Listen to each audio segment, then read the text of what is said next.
ভাঙ্গেন নাই কেন? খুব ভালো করে বুঝতে হবে। আল্লাহর নবী আমাদের শিক্ষা দিলেন, আমার এখনো কোনো শক্তি নাই, আমার কোনো জনবল নাই, এই মুহূর্তে মূর্তি ভাঙলে ওরা পরের দিন মূর্তি তৈরি করবে, কোনো লাভ নেই।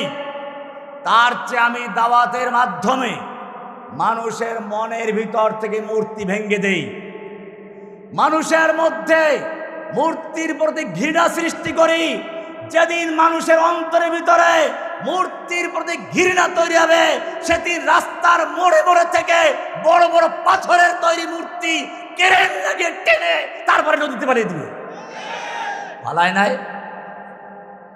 বোঝা গেল এই যুগেও দেখা যাচ্ছে মূর্তির প্রতি, একটা বিশেষ মূর্তির প্রতি মানুষের এমন ঘৃণা তৈরি হলো, এই মানুষদেরকে মূর্তি ভাঙ্গার জন্য কোনো আলেমদের যেতে হয় নাই।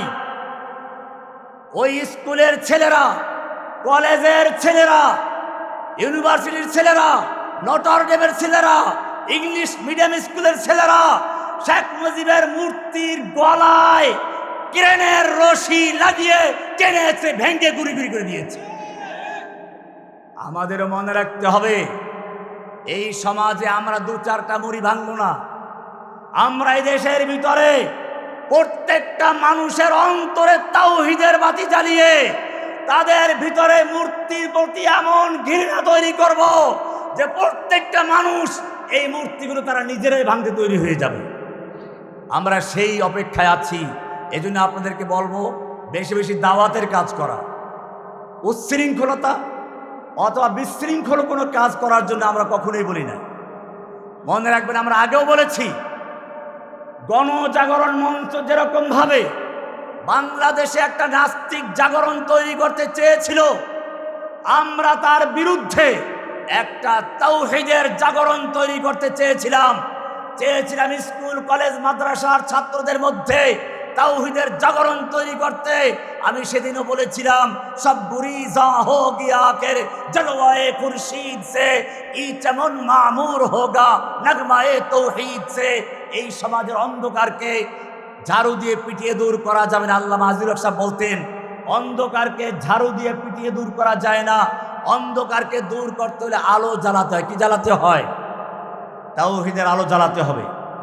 আল্লাহর নবী সাল্লাল্লাহু আলাইহি ওয়াসাল্লাম যেরকম ভাবে সাফা পাহাড় থেকে বলেছিলেন, হে মক্কাবাসী, আমি তোমাদেরকে একটা কথা বলবো, লাউ কুলতুম কালিমাতান ওয়াহিদাতান, যদি একটা কথা মেনে নাও, একটা কথা বিশ্বাস করো, তামলিকুনা বিহাল আরব, গোটা আরবের তোমরা মালিক বনে যাবে, ওয়া তাদিনু লাকুমুল আজম, অনারব বিশ্ব তোমাদের দিন গ্রহণ করবে।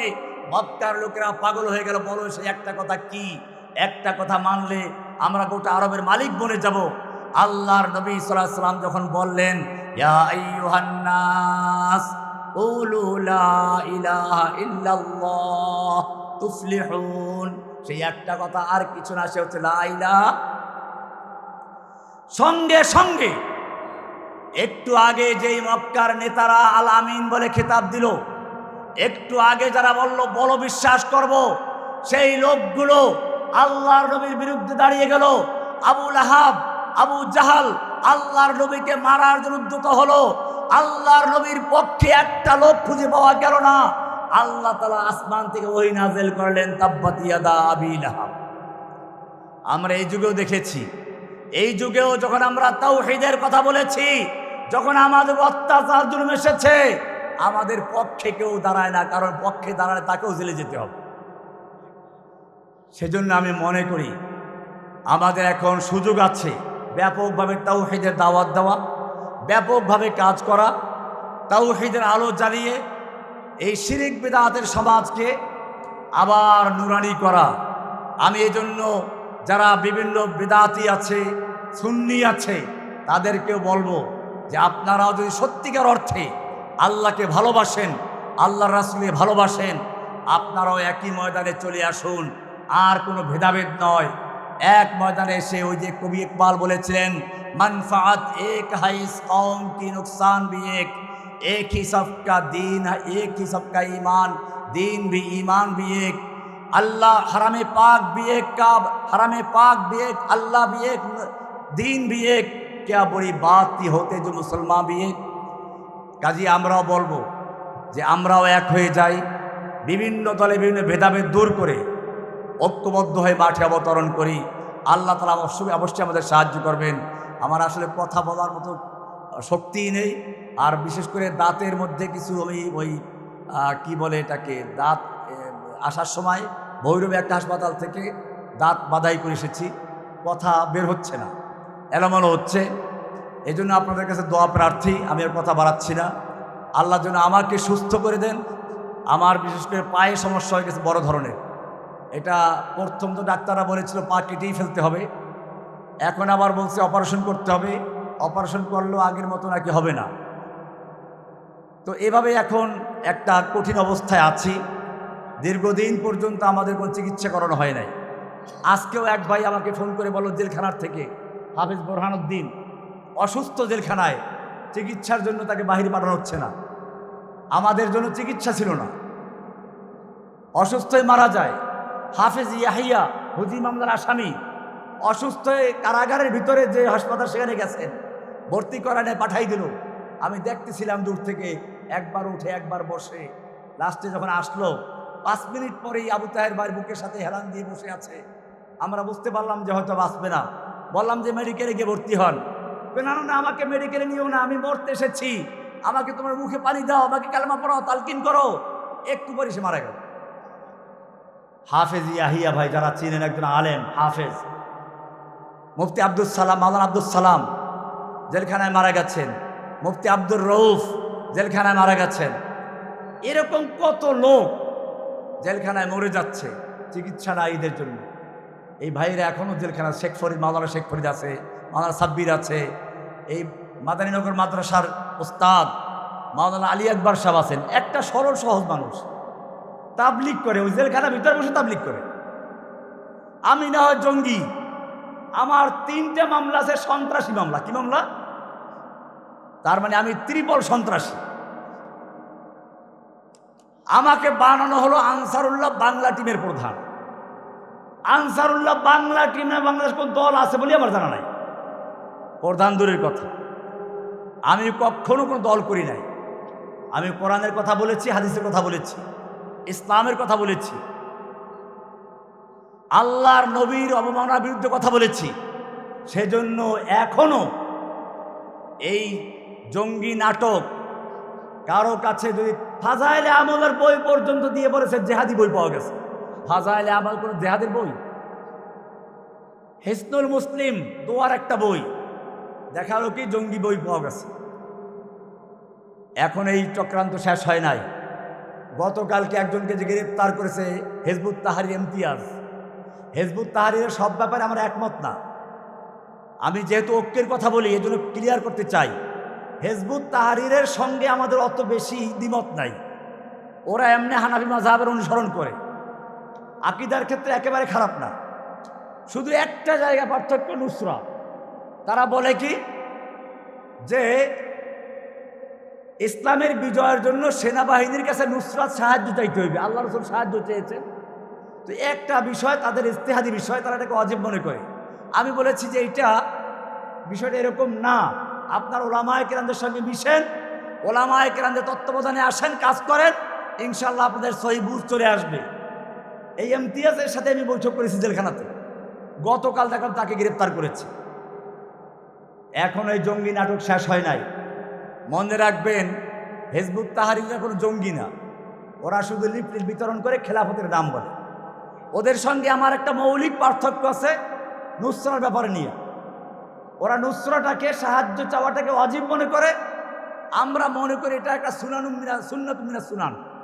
সাহায্য চাবো আমরা বিভিন্ন গোত্রের কাছে, বিভিন্ন জনের কাছে, কিন্তু সাহায্য চাওয়ার মাধ্যমে বিজয় আসবে তা না। সেনাবাহিনীর কাছে সাহায্য চাবে, সেনাবাহিনী সাহায্য দিচ্ছে। পৃথিবীর যত জায়গায় ইসলামের জাগরণ আছে, তত জায়গায় বাংলাদেশের সেনাবাহিনীকে, জেহাদকে স্তব্ধ করার জন্য কুফফারদের পক্ষে কাজ করছে। এইবারও আপনারা জানেন, এই ফিলিস্তিনি মুসলমানদের পক্ষে সরকার, বিগত সরকার যত কথাই বলেছে, নৌবাহিনী পাঠায় নাই। নৌবাহিনী পাঠিয়েছিল কেন জানেন?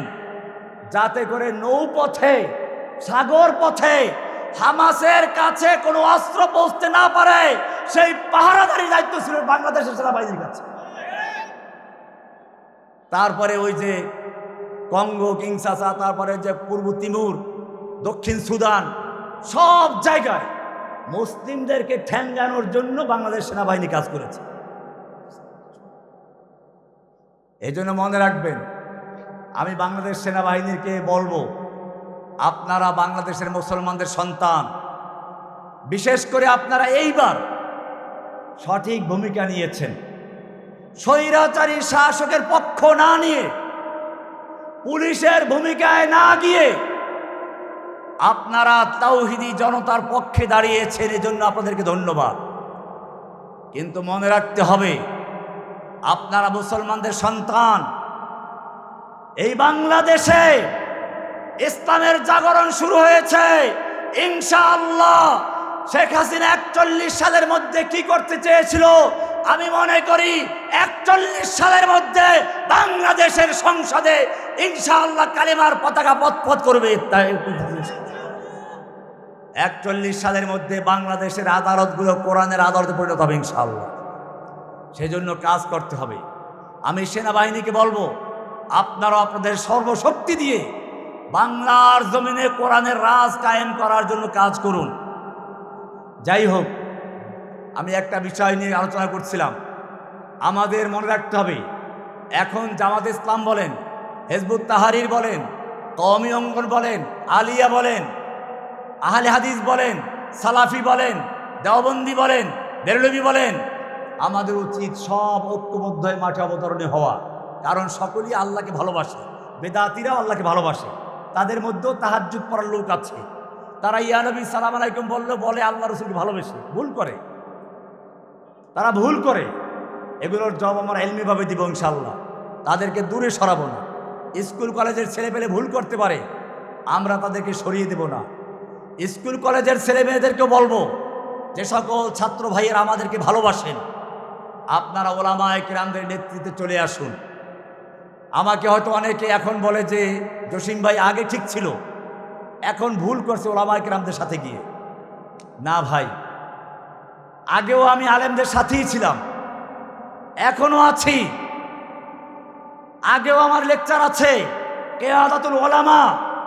আপনারা আমার পূর্বের লেকচারগুলো শুনুন, সেখানে পরিষ্কার বলা আছে, ওলামায়ে কেরামদের নেতৃত্ব ছাড়া কোনো আন্দোলন সফল হতে পারে না।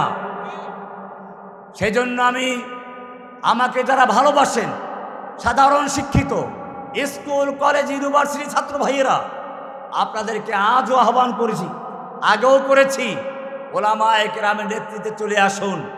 ওলামায়ে কেরামদের মধ্যে ভুল ভ্রান্তি থাকতে পারে, আমাদের মধ্যে ভুল ভ্রান্তি আছে, কিন্তু সেই ভুলগুলো প্রচার করে আপনার আমল আপনি বরবাদ করবেন না। মনে রাখবেন, আপনি যদি একটা কাগজের টুকরা লেখা কোরআনের টুকরা দেখেন, একজন মুসলমান কি করে কাগজটাকে ঝেড়ে মুছে পরিষ্কার করে বুকে লাগায়। একজন আলেম, একজন মাদ্রাসার ছাত্র ভুল করতে পারে, কিন্তু সেইগুলো নিয়ে আপনাদের ভুল করার অধিকার নাই। একজন মাদ্রাসার ছাত্র জীবন থেকে মা বাপ ত্যাগ করে ডাল খেয়ে, ডালের পানি দিয়ে খাবার খেয়ে তার শরীরের ভিতরে কোনো রকম শক্তি থাকে না, এনার্জি থাকে না, এরপরও তারা আলেম হয়, এরপরে সামান্য বেতনে চাকরি করে, এরপরও তারা দিনকে টিকিয়ে রেখেছে। আমাকে একজনে একটা হাদিয়া দিয়ে বলল যে জসিম ভাই তাওহীদ থেকে সরে গেছে, হাদিয়াটা ফেরত নিয়েছে। আমি খুশি হয়েছি। আমি আজকে ঘোষণা করছি, আজকে আমি বলে দিয়েছি কয়েকজনকে যে আমি এখন থেকে হাদিয়া নেওয়ার ক্ষেত্রেও সাবধান থাকব। আমাকে যারা জেনে বুঝে মহাব্বাতের সঙ্গে হাদিয়া দিবে, হাদিয়া নেওয়া সুন্নাত ঠিক আছে, নিব, কিন্তু কোনো মাহফিল করে কোনো হাদিয়া নিব না। কোনো মাহফিল করে কোনো কাজে আমাকে মাহফিলের পরে কেউ পকেটে গিয়ে হাদিয়া দেওয়ার চেষ্টা করবেন না।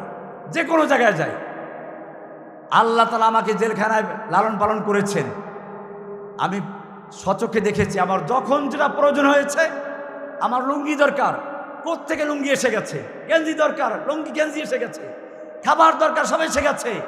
আমি আল্লাহকে দেখেছি, আল্লাহ সুবহানাহু ওয়া তাআলা এই বান্দার যখন যা প্রয়োজন হয়েছে সব কিছু তিনি মুহাইয়া করে দিয়েছেন, তিনি সব কিছু সঙ্গে হাজির করে দিয়েছেন। আমি বিশ্বাস করি এখন আল্লাহর ব্যবস্থা করে দিবেন ইনশাআল্লাহ। সেজন্য এমন কোনো ব্যক্তি আমাকে হাদিয়া দিবেন না যারা হাদিয়া দিয়ে বলবেন যে জসিম ভাই এখন গুমরা হয়ে গেছে, পথভ্রষ্ট হয়ে গেছে, তাওহীদ থেকে সরে গেছে। না ভাই, আপনার হাদিয়ার আমার দরকারও নাই। আমাকে জেলখানায় এমন কিছু লোকেরা সাহায্য করেছে যে এই লোকগুলো হয়তো আমি কখনো কল্পনাও করি নাই। বলতে গেলে অনেক সময় লাগবে, আমি সেদিকে কথা বেড়ে যাচ্ছে। আল্লাহ তাআলা আমাদের সকল বিষয়গুলিকে বুঝার এবং আমল করার তৌফিক দান করেন, আমিন। আল্লাহ তাআলা আমাদেরকে তার দ্বীনের জন্য একনিষ্ঠভাবে কাজ করার তৌফিক দান করেন, আমিন। কিছু এলোমেলো কথা হয়ে গেছে আজকে, আসলে সাজানো গুছানো কথা বলতে পারি নাই, কারণ আমি আসলে অসুস্থ এবং মাথার মধ্যেও সেই চিকিৎসার যে কিছু টেনশন আছে কাজ করতেছে। আমি দোয়া চাই আল্লাহ তাআলা যেন আমাকে কবুল করেন, আমিন।